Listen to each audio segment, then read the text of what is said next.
Olá, sejam bem-vindos ao canal Meio de Encontro. Meu nome é Gabriela Reis. E o meu é Amanda Leite. E hoje estamos aqui para... Agora fui eu. Estamos aqui para falar sobre tráfego pago para clínicas e consultórios médicos. Agora eu quero que ela se apresente aqui para vocês. Bom, meu nome é Marília De Kik, eu sou graduada em Direito, fiz pós-graduação de Direito Civil, Processual Civil, Direito Penal, Processual Penal e também Direito Constitucional.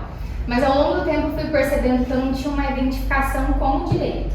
Foi aí que meu esposo me apresentou o marketing digital, isso foi amor à primeira vista. Aí eu comecei a trabalhar inicialmente com o tráfego orgânico, também com o tráfego pago, para a promoção de produtos físicos e digitais. E no decorrer, eu fui percebendo que eu gostava muito de tráfego pago, então eu resolvi expandir para fazer o tráfego para clínicas e consultórios, né, para negócios locais. E o que faz um gestor de tráfego? O gestor de tráfego é um profissional que ele utiliza ferramentas de anúncios online para fazer anúncios de forma estratégica de acordo com a necessidade de cada cliente. Entendi o que faz o gestor de tráfego, mas vamos simplificar aqui, até para quem, como eu falei no início, a Marília ela faz tráfego pago para médicos, né, consultórios, médicos, clínicas, médicos direcionado justamente para esse público. E é aquela história, né, assim, é aquele, vou dar um Google no nome do médico, assim, é encontrado, não é encontrado, e assim, quando existe aquele anúnciozinho lá em cima, aparece o nome no site, quem faz esse nome estar lá em cima é a Marília. Estrategicamente, né? É feito todo um estudo. A gente tem que avaliar o cenário daquele especialista para a gente conseguir compreender qual é o objetivo que ele pretende atingir. Eu sou médica e eu quero ser encontrada. Por que eu devo anunciar no Google ou no Facebook? Primeiro, assim, de nada adianta o médico ele ter uma boa equipe profissional, equipe comercial, fazer um ótimo atendimento, ele ter os melhores equipamentos se ninguém conhece o serviço que ele oferece. Então, justamente por isso que é interessante ele anunciar, utilizar o tráfego pago para alcançar um maior número de pessoas, né? E o que eu percebo aqui em Imperatriz é que as pessoas, em relação ao tráfego, eles não têm ainda uma mentalidade sobre a importância da utilização, né? Então, aquele profissional que realmente começar a anunciar agora, ele vai ter uma curva de crescimento muito acelerada em relação ao próprio negócio. Então, esse é um dos motivos que é muito importante anunciar tanto no Google quanto no Facebook. E a preferência, né, é utilizar essas duas ferramentas de forma concomitante para potencializar realmente os resultados. Porque no Facebook a gente pode, por exemplo, trabalhar estratégias para reconhecimento da marca, para ele expandir muito mais, né? Por exemplo, utilizar estratégias de distribuição de conteúdo para a gente trabalhar o nível de consciência das pessoas que a gente pretende alcançar, enquanto no Google a gente pode laçar as pessoas que já estão buscando pelo serviço dele, né? E também aquelas pessoas que são impactadas, por exemplo, lá no Facebook, muitas vezes elas vão até o Google para pesquisar sobre aquele profissional. Então é importante que ele esteja ali. Então a entrega é diferente do Facebook e do Google. O Google ele funciona basicamente assim. A gente compra uma palavra-chave. Então quando uma pessoa, por exemplo, ela busca por um oftalmologista em Imperatriz, é muito importante que esse oftalmologista ele esteja anunciando para daí aquele usuário ele clica no anúncio, ele vai ser redirecionado para uma página, chega naquela página, pode ser um site, uma landing page, chegou naquele site, a pessoa vai clicar, provavelmente vai clicar no botão do WhatsApp e vai entrar em contato para o agendamento da consulta. Já no Facebook, o que a gente pode fazer? A gente pode iniciar com uma campanha de engajamento, a gente vai criar um público personalizado, depois a gente vai criar uma outra campanha com objetivo de mensagem para impactar novamente essas pessoas para que elas entrem em contato e agendem uma consulta. Então, por isso que é bem interessante realmente a gente utilizar essas duas ferramentas. Entendi. Então, assim, eu acho que hoje a gente até já tem um vídeo aqui no canal falando sobre publicidade médica e tudo mais. Eu acho que, assim, hoje, principalmente depois do início da pandemia, né, as pessoas, os profissionais de saúde já entenderam a importância de serem vistos nas redes sociais, onde todo mundo tá.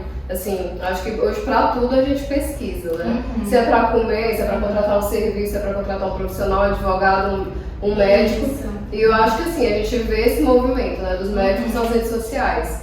Mas assim, aquele post ali de quem já segue ele, E eu acho que assim, a intenção então por trás do anúncio, vamos dizer, levando a título de Instagram, Facebook, é que mais pessoas cheguem até ele. Justamente. Né? E no Google já, que geralmente é quem está procurando o médico já, porque já quer consultar, para já, assim, encurtar esse caminho, né? Dele ser descoberto e tudo mais. São pessoas extremamente qualificadas. Né? Então, por isso que é importante estar ali na rede de pesquisa, né? Para quando aquele usuário ele digitar por aquele serviço, o especialista ele apareça como resultado dessa busca. Entendi. E o nosso público aqui é de médicos. E Marília, existe alguma restrição para os médicos anunciarem? Existe várias restrições, mas só que essas restrições elas variam de estado para estado. Então, assim, de modo geral, eu vou dar alguns exemplos, né, para ficar mais fácil de compreender. O médico ele não pode utilizar fotos antes e depois, então a preferência é que ele utilize uma modelo, por exemplo. Ele não pode mostrar os preços tanto de procedimento quanto de consultas, utilizar termos como o melhor, porque isso pode levar a crer que ele tem uma técnica que só ele possui, não vai isso, que o diferencia dos outros profissionais. Mas é bem interessante que, além, claro, das restrições, nós temos algumas coisas que a gente precisa sim colocar no anúncio. Por exemplo, o CRM, o número do CRM daquele médico, se ele tiver uma especialidade, o RQ dele também, bem interessante que a gente coloque. Por isso que é muito importante que na hora de se escolher um gestor de tráfego, esse médico ele escolha um gestor de tráfego especialista no segmento dele, para que não haja esse tipo de erro, né? Porque ele não tenha nenhum problema em relação a esse tipo de restrição. E muitas vezes o próprio médico que vai contratar esse tipo de serviço, ele não sabe o que pode e o que não pode. Então é muito interessante que a pessoa que vai fazer essa contraprestação, que ela saiba de algumas restrições, né? Exatamente para dar mais segurança a esse, digamos, a esse objetivo de ser encontrado, de anunciar. É porque às vezes quando se fala em publicidade médica, pensa só que existe de fato, né? Os médicos, até uma coisa assim, que não pode isso, não pode aquilo, mas não pode do que pode, né? E não é só pro Instagram, pro post, acho que é isso que você quis dizer também, né? Que tem que respeitar todas essas regras que o CFM impõe quando você vai fazer anúncio, porque é publicidade, né? Entendi. E Marília, tem uma dúvida que eu até recebi pelo Instagram também, que assim, tô arredondando valores, mas que assim, é caro, não sei o quê, quanto tenho que investir, de ouvir falar que tem que investir R$100 por dia. É verdade? Para anunciar? Não, na verdade no Google não tem um valor fixo, mas no Facebook tem um valor de no mínimo, fazer um investimento de no mínimo R$6 e pouquinho, e esse valor é influenciado pelo dólar. Mas iniciar com R$100 por dia não é necessário. Não, eu acho que R$20 por dia. Deixar o público tranquilo agora. Eu sei que tem, assim, a gente já vinha conversando antes do vídeo, né? Tem uma série de variantes quanto a valores e tudo mais. Mas eu acho que até para o cliente, né? Sempre o médico ter essa segurança de que tá dando resultado, porque tipo assim, igual eu falo, métrica disso é marcação de consulta, né? Então eu acho que até para ir testando, né, também assim, se dá certo, se dá errado, é um investimento, vamos dizer, razoável, né, que está muito longe dos R$100 que dizem por aí, né? E no começo a gente também, a depender do orçamento daquele especialista, por exemplo, se ele inicia com R$600, com R$20 por dia, o gestor de tráfego, no caso eu fico um pouco limitada para fazer essa série de testes. Então eu começo com aquilo que realmente já está dando certo e conforme ele vai fazendo um maior investimento, aí a gente vai fazendo esses outros testes para alcançar outro público. Digamos que ele vai lá te contratar os seus serviços e você, no caso, vai definir a melhor estratégia a ser utilizada. E como o que você analisa para definir essas estratégias? O orçamento, o nicho. E também a gente utiliza a estratégia que está dando certo para aquele nicho naquele momento. A gente começa assim. Entendi. Mas no meio do caminho, digamos que precisa ser feito algum reajuste. Essa trajetória, essa estratégia, ela pode ser alterada? Pode. A gente faz uma série de otimizações. Essas otimizações, elas são diárias. Elas podem ser em relação ao gênero, idade, a palavra-chave, CPC, a região. Então a gente pode trabalhar justamente isso, os interesses também.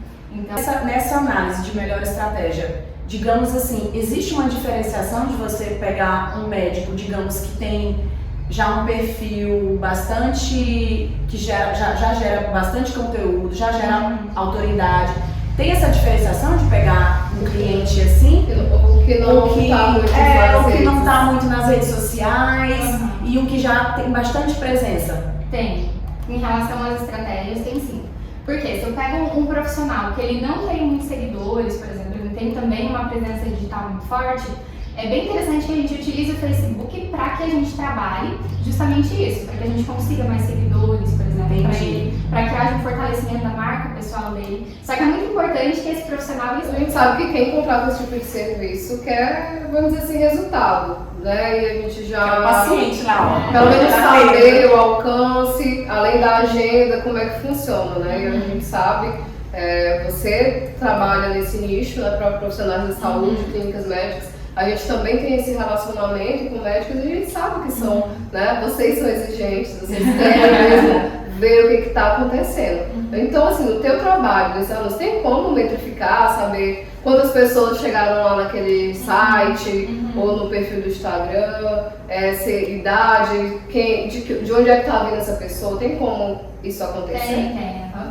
A gente instala um pixel na página, que nada mais é do que um código que mede a ação do usuário dentro dessa página.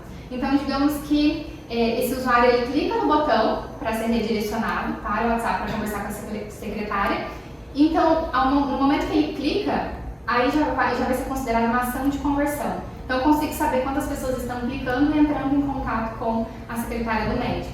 Aí a partir desse momento, aí ela vai trabalhar com estratégias de quebra de objeções, com estratégias de vendas, isso justamente para fazer com que aquele futuro paciente, né, se torne um novo paciente. Eu fiquei até, a gente pergunta assim, eu tenho uma visão mínima, né, do que é. E a primeira vez que eu ouvi falar de Pix, a gente estudando juntas, eu e a Amanda, eu fiquei assim, gente, como assim que tem como saber que eu vi no site e vai avisar minha idade, onde é que eu tô, assim, né, quando você não tem muito conhecimento de rede social, do que tem por trás, você fica assim, tudo que a gente faz é rastrear mesmo, né? Mas assim, tem a função boa, né? Porque aí pra você que, assim, o profissional, o médico que tá investindo nisso, contrata, né? Você pra fazer os anúncios, ele tem uma noção, ó, tantas pessoas estão vindo, assim, coisa que de fato o boca a boca não dá esse alcance, né? Tipo assim, por exemplo, né? 15 pessoas, 20 pessoas entraram no site daquele médico naquele dia, né? Então tem a taxa, né? Você explicou pra gente que é uma taxa de conversão e isso vira paciente, né? Então assim, se eu pensar na escala é muito, muito doido, né? Eu até puxando o gancho do que você falou aí, né? Assim, vai ter o clique para direcionar para um atendimento, que geralmente quem faz é a secretária, né?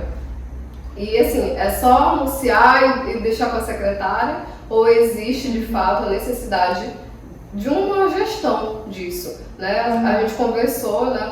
Antes aqui do vídeo a gente já trocou algumas ideias e a Marília estava falando pra gente que não é só anunciar, né? Eu queria que você explicasse um pouco, né, sobre essa gestão, processo de venda, pelo menos essa mínima capacitação que quem está lá do outro lado para dar certo, né? O 50% aí da outra parte. Porque na verdade a responsabilidade é o quê? 50% do gestor de tráfego, que vai encaminhar os leads para aquele especialista, e 50% da equipe comercial dele.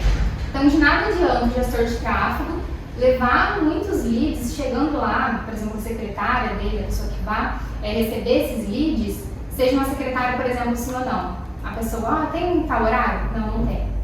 Tem como parcelar essa consulta? Não tem. Tem um plano? Não tem. Então, assim, ela precisa realmente entender sobre estratégias de vendas para quebrar todas essas objeções. É o que eu sempre indico.